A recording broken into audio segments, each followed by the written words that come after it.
팬으로라는 말은 그저 드리는 말이 아니라 정말로 이 자리에 와 계신 분들이 정말 저의 친구인 것 같습니다. 저희가 이 영화제 프로그램을 하면서 사랑탱고라는 영화를 떠올렸었을 때 저는 매우 근심했었습니다. 그러니까 영화 상영 시간 한 편이 7시간이 넘을 때 과연 몇 분의 관객이 오실지 한편으로는 너무나 근심스럽기 때문입니다. 그래서 이 영화를 상영했었을 때 저의 동료들이었었던 다른 영화제의 프로그래머들이 너무 도박 같다라고 얘기했습니다. 하지만 오늘 이 자리에 와 계신 여러분들을 위해서는 정말 반갑습니다.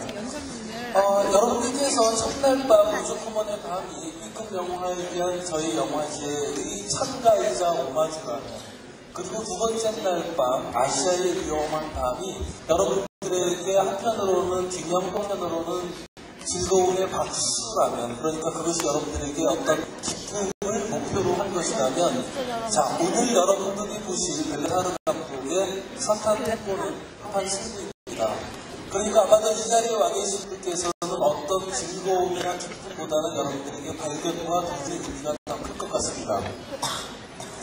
영화에 관해서만 잠깐 말씀드리자면 이미 여러분들이 티틀로그를 보신 바와 마찬가지로 이 영화 속에서 벨라타르 감독이 그려내고자 하는 것은 한 마을에서 벌어지는 그야말로 이것이 사기인지 아닌지 또는 국가적인 공간으로 빠져든 것인지 아닌지 알 수 없는 온갖 형이상학적인 용어와 토론과 대사와 나레이션이 난무하게 될 것입니다. 저 자신도 이 영화를 처음 보았을 때 90년대에 이런 영화가 나왔다는 사실이 저는 기적같이 느껴집니다. 그래서 흔히 걸작이라는 말을 마스터피스라고 표현하는 말을 뒤틀어서 이 영화에 대해서 평가하는 말의 뜻은 마스터피스, 그러니까 괴물 같은 걸작이라는 것이 이 영화에 대한 평가였었습니다. 하지만 이 영화가 맨 처음 만들어지고 쉽게 여러분들 곁에 다가오지 않았습니다. 그래서 아마도 여러분들께서 열혈 시네마테크 회원들일지라도 이 영화의 제목을 들어본 적도 없거나 아니면 혹시 들어봤더라도 거의 볼 수 없었을 것입니다. 왜냐하면 이 영화는 전 세계 어디에도 비디오가 출시되어 있지 않기 때문입니다. 감독은 이 영화를 필름으로 보길 원했고 비디오 출시를 금지시켰습니다. 문제는 이 영화가 이렇게 만들어지고 난 다음에 벨라타르는 이 7시간 18분짜리 영화를 단 한 번만에 다 보길 원했지 결코 끊어서 보기를 원치 않았습니다. 그러자 모든 영화제에서 난색을 표명했습니다. 단번에 7시간 18분을 상영을 한다면 너무나 많은 영화를 포기해야 되기 때문에 수많은 영화제들이 이 영화를 받아들이는 것에 대해서 꺼려 했었습니다. 맨 처음에 출품되었었던 칸느 영화제에서도 영화는 정말 걸작이지만 그러나 영화제에도 적합하지 않고 거절을 받았습니다. 그래서 영화가 만들어진 지 1년 동안 이 영화는 소문에 소문만을 더하고 유령처럼 떠돌아다녔습니다. 그것을 껴안은 것은 베를린 영화제였었습니다. 그래서 베를린 영화제에서 이 영화는 저희들과 똑같이 시야에 단 한 번 상영되었습니다. 그리고 단 한 번의 상영으로 불현듯 90년대 영화 속에 전설이 되었습니다. 전설은 태평 바다를 건너서 대서양을 건너서 미국까지 전해졌고 뉴욕에서 다시 이 영화가 마더뮤즈 마르스타에서 개봉하게 되었습니다.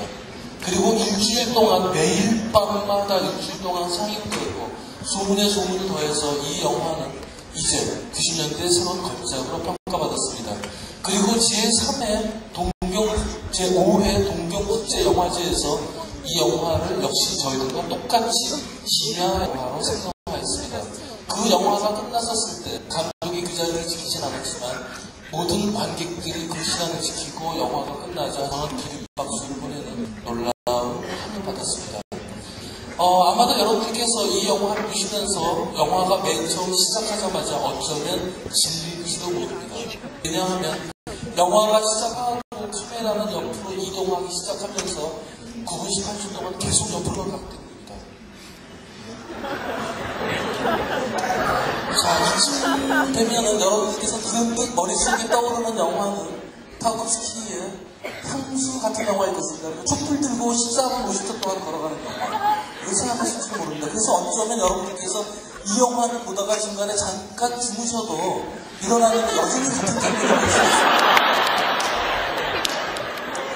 하지만 한 가지 약속하겠습니다. 결국 이 영화는 지루하지 않습니다. 문제는 여러분들이 이제 지금까지 본 모든 영화와 전혀 다른 속도로 흘러가는 이 영화를 초반 30분만 버티면 됩니다. 이것은 제 얘기가 아니라 빌리지 보이스의 진호만의 이야기입니다.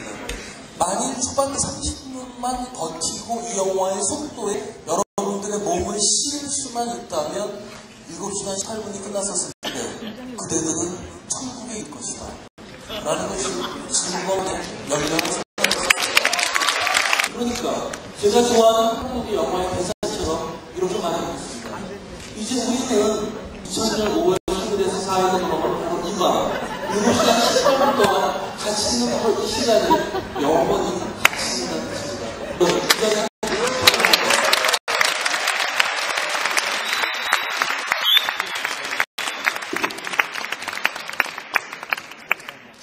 그래도 좀 특이한 영화였던 것 같아요. 이번 기회에 대해서 어떻게 생각하세요? 7시간짜리 영화를 본다는 거에 대해서. 이게 참 좋은 기회라고 생각하고, 예. 어디 극장에서 볼 수 없는, 그러니까 여기 이곳밖에 볼 수 없는 것, 그러니까 그 봤다는 거에 대해 일단 보람을 느낍니다. 중간고사 끝나고 나오는 기분이에요. 그러니까 답이 마음에 들진 않지만 아무튼 시원하네요. 7시간 밤새서 영화 본 소감은요? 좀 벅차긴 한데 괜찮은데요. 기분보다. 조느라고 영화요? 예. 문학적인 것 같아요. 예. 그만큼 좀 지루한 것 같은데 너무 필름을 길게 잡아갖고 그게 작품의 의도겠죠? 그거도 잘 모르겠어요. 기대를 하고 봤는데요. 조금 지루한 면이 있었어요. 남자분. 예, 좀 지루했어요. 저는. 예. 영화 7시간 본 영화 본 소감은? 처음 봐서 그런가 좀 느낌이 좀 색달랐어요. 지금까지 본 거랑. 작아지고 잘 모르겠는데요. 영화는 어땠어요? 좀 특이하고요. 예. 뭐라고 표현할지 모르겠는데 좀 주된 인물의 두각을 캐는 게 좀 다른 영화랑 좀 많이 틀린 것 같아요.